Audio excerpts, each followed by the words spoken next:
দর্শক, আমি Tipu stump two স্টাম্পে আপনাদেরকে স্বাগতম। বাংলাদেশ শ্রীলঙ্কার ম্যাচে শান্ত আর মুশফিকের যে অসাধারণ পার্টনারশিপ, সে পার্টনারশিপের কারণে ভালো একটা অবস্থানে আছেন। প্রথম সেশনে বাংলাদেশের ৪৫ রানে ৩ উইকেট যাওয়ার পর সেখান থেকে শান্ত এবং মুশফিক অসাধারণ একটা কামব্যাক করেছে এবং বিশাল ২০০ রানের একটা পার্টনারশিপ করেছে এবং ২৯৩ রানের ৩ উইকেট।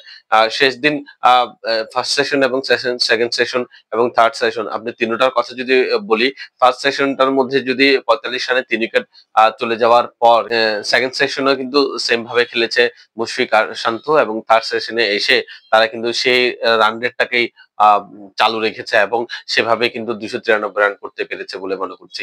কিন্তু এইভাবে কামব্যাক করাটা আসলে অসাধারণ ছিল।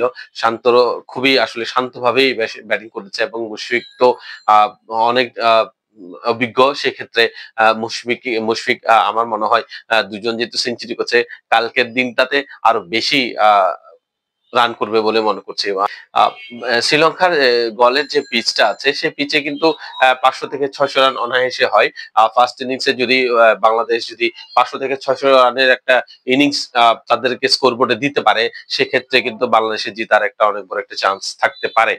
তবে বাংলাদেশের যে বোলিং অ্যাটাক, সেক্ষেত্রে আ তাদের বোলিং এর উপরে ডিপেন্ড করে যে আসলে তারা কি করতে পারে।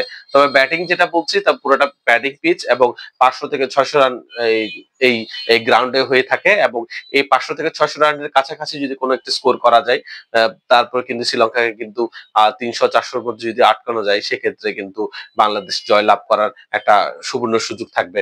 এবং বাংলাদেশের ব্যাটাররা যদি যেহেতু ৩ উইকেট চলে গেছে, শান্ত, মুশফিক আ আরেকটা আর ১০০ রানের পার্টনারশিপও যদি করে, তাহলে লিটন জাকিরের জন্য আ লাস্টের দিক দিয়ে একটা ভালো একটা সুযোগ হবে, যাতে করে ওরা একটা স্কোর করতে পারবে। তবে আমার মনে হয় অসাধারণ একটা খেলা হচ্ছে। এটা একটা লম্বা একটা স্কোরে যাবে এবং এটা ৫ দিন পর্যন্ত গড়াবে বলে মনে করি।